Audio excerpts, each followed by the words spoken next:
निशा हाथों में किताब लेकर घर आई है, जहां वो देखती है अपने पिता विनोद को, जो पंडित जी के पास बैठे थे। अरे आ गई मेरी बेटी। मैं यहाँ तुम्हारी शादी की बात कर रहा हूँ। तुम तो जानती हो ना, कुछ दिनों से मेरी तबीयत ठीक नहीं है और आज वैद्य जी ने तो कह दिया है कि मैं कुछ दिनों का मेहमान हूँ। इसलिए मैं चाहता हूँ कि जीते जी तुम्हारी शादी करा दूं। पर पापा, मुझे इतनी जल्दी शादी नहीं करनी। मुझे अभी पढ़ाई करनी है और डॉक्टर बनना है। मैं आपसे वादा करती हूँ कि आपको कुछ नहीं होगा। डॉक्टर बनने के बाद मैं आपका खुद इलाज करूंगी। बेटा, पढ़ाई तो शादी के बाद भी हो जाएगी। तुम्हारे पिताजी तुम्हारा ही भला चाहते हैं। पंडित जी और विनोद के काफी समझाने पर निशा मान जाती है और पंडित जी वहां से चले जाते हैं। तभी गोलगप्पा बेचकर जाती हुई शांति की नजर पंडित जी पर पड़ती है और वो अपने बेटे रवि की शादी की बात पंडित जी से करती है। पंडित जी, मैं अपने बेटे के लिए रिश्ता देख रही हूँ। अगर आपकी नजर में कोई अच्छी लड़की हो तो बताइए ना। अरे शांति बहन, बिल्कुल सही समय पर आई हो। आज ही मैं विनोद भाई साहब से बात करके आया हूँ। उन्हें अपनी बेटी के लिए एक अच्छा लड़का चाहिए। आप फिक्र मत कीजिए, मैं उनसे रवि बेटे की बात करता हूँ। इस तरह पंडित विनोद से बात करते हैं और विनोद को यह रिश्ता अच्छा लगता है, तो वो भी अपनी बेटी को समझा बुझाकर उसकी शादी रवि नाम के लड़के से करवा देता है। और निशा की शादी होते ही उसके पिता का देहांत हो जाता है, जिसके बाद निशा सदमे में चली जाती है और किसी से बात नहीं करती। निशा, मैं मजदूरी के लिए जा रहा हूँ। तुम माँ के साथ बैठकर गोलगप्पे बना लेना और हो सके तो आज शाम को उनके साथ बेचने भी चले जाना। काजल को कॉलेज जाना है। भैया, जब से भाभी के पिता का देहांत हुआ है तब से तो भाभी हंसना बोलना ही भूल गई हैं। वो किसी से कोई बात ही नहीं करती। अब हमें ही कुछ करना होगा बेटा। सभी घरवाले निशा की ऐसी हालत देखकर परेशान हो जाते हैं। समय यूं ही बीतता है और एक दिन जब शांति गोलगप्पे बेचकर घर आती है तो वो देखती है कि काजल अपनी भाभी को हंसाने की कोशिश कर रही है। भाभी, आपको पता है, मुझे तो पढ़ने का बहुत शौक है।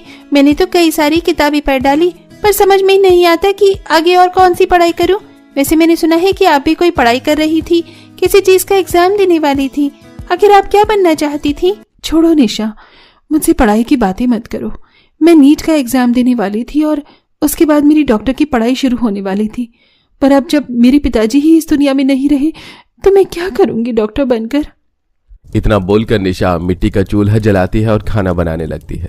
अब रात को जब रवि आता है तो इस बारे में शांति अपने बेटे से बात करती है और अगले दिन, बहू, आज मुझे कहीं जाना है, इसलिए जल्दी से सारे गोलगप्पे बनाकर ठेले पर सजा देना। जब तक मैं गोलगप्पे का पानी बना लेती हूँ और आज तू भी मेरे साथ चलना। ठीक है माँ जी। अपनी सास के कहने पर निशा बैठकर ढेर सारे गोलगप्पे बनाती है और उन्हें ठेले पर सजाकर अपनी सास के साथ गोलगप्पे बेचने के लिए चली जाती है। जहां शांति अपनी बहू को ठेले पर छोड़कर खुद अस्पताल में जाती है, जहां वो कुछ ट्रेनर लड़कियों को डॉक्टर की ट्रेनिंग करते हुए देख उसने बातें करती है। बेटा, मेरी बहू को भी डॉक्टर बनना है। क्या तुम बता सकती हो डॉक्टर बनने के लिए क्या करना होगा? माँ जी, डॉक्टर की पढ़ाई सबसे कठिन है। सबसे पहले तो आपकी बहू को 12th पास करना होगा, वो भी साइंस लेकर, और उसके बाद नीट की परीक्षा क्लियर करनी होगी। उसके बाद जाकर कहीं उसका मेडिकल कॉलेज में एडमिशन होगा और वो डॉक्टर की पढ़ाई कर पाएगी। बहुत लंबा प्रोसेस है और गरीब तो कर भी नहीं पाते हैं। 5 साल की पढ़ाई और 1 साल की प्रैक्टिस होती है।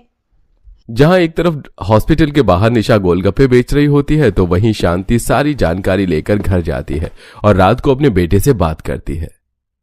बेटा, मैंने सारी बात कर ली है। बहू ने साइंस से 12वीं तो पास कर ली है अच्छे नंबर से, पर बहू को उस नीट की परीक्षा पास करनी होगी और उसके लिए उसे फोन और किताबें चाहिए। अगर ऐसी बात है माँ, तो फोन और किताबों की जिम्मेदारी आप मुझ पर छोड़ दो। घर हम आपके पैसे से चला लेंगे और निशा की पढ़ाई की जिम्मेदारी मैं उठाऊंगा। आखिर मैं भी तो काम करता हूँ। वो सब तो ठीक है भैया, पर भाभी तो आगे पढ़ाई ही नहीं करना चाहती। हम आखिर ऐसा क्या करें कि वो फिर से पढ़ाई करने के लिए तैयार हो जाए? तो चिंता मत कर बेटा, हम कोई तरकीब निकाल लेंगे, पर उससे पहले हमें पैसे जमा करने होंगे। रवि, शांति और काजल मिलकर निशा को आगे पढ़ने के लिए सारा इंतजाम कर लेते हैं, पर जब घरवाले इस बारे में निशा से बैठकर बात करते हैं तो निशा आगे पढ़ने से साफ साफ मना कर देती है। आप लोग प्लीज मेरे पीछे पैसे बर्बाद मत कीजिए, मुझे नहीं बनना डॉक्टर। बहू अपने लिए ना सही अपने स्वर्गवासी पिताजी के लिए पढ़ाई तो कर ले।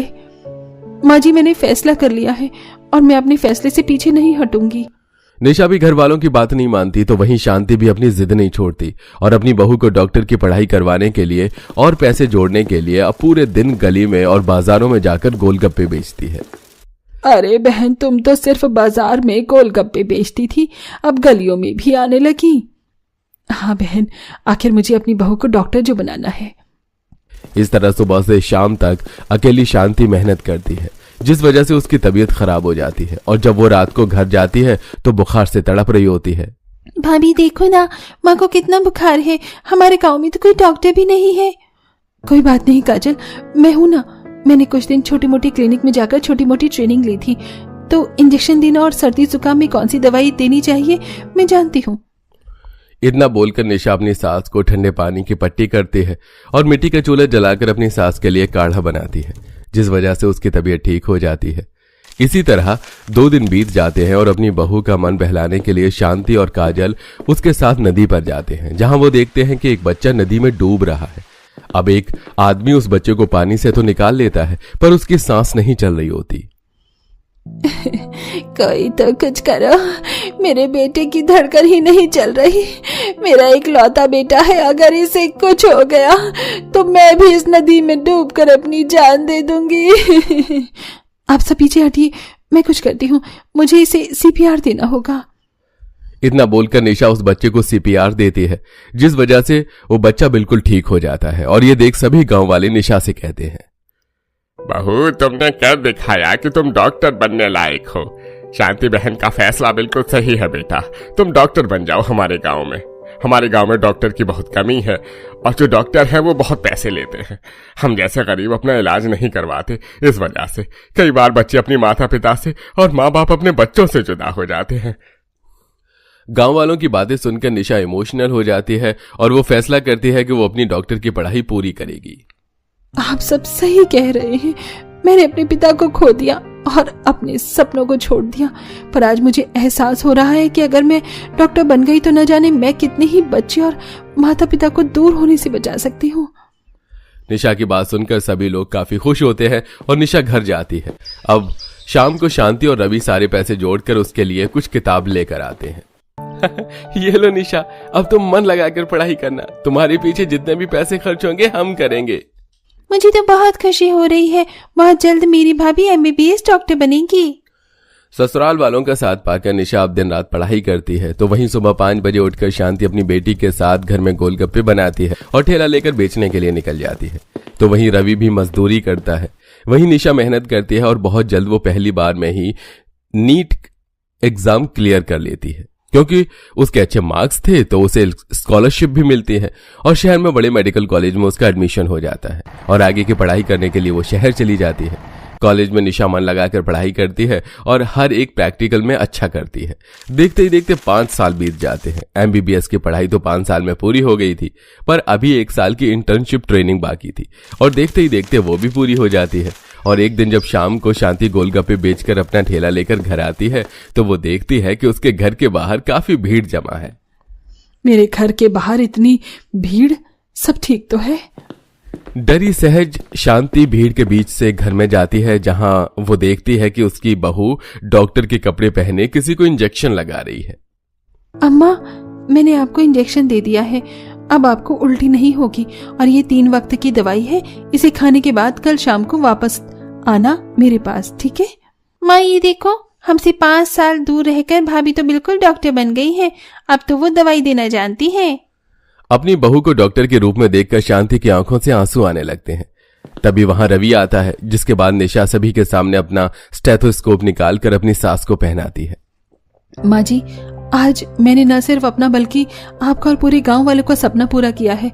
अब मैं अपने ही घर में छोटा सा क्लिनिक खोलूंगी और आप सबका कम से कम पैसों में इलाज भी करूंगी। मुझे अपनी बहू पर गर्व है। मुझे तो यकीन नहीं हो रहा कि मुझ जैसी गरीब गोलगप्पे बेचने वाली सास की बहू एक एमबीबीएस डॉक्टर बन गई है। इस तरह एक गोलगप्पे बेचने वाली सास की बहू एमबीबीएस डॉक्टर बनकर पूरे गांव में कम पैसों में गांव वालों के इलाज करती है और पूरे गांव में शांति का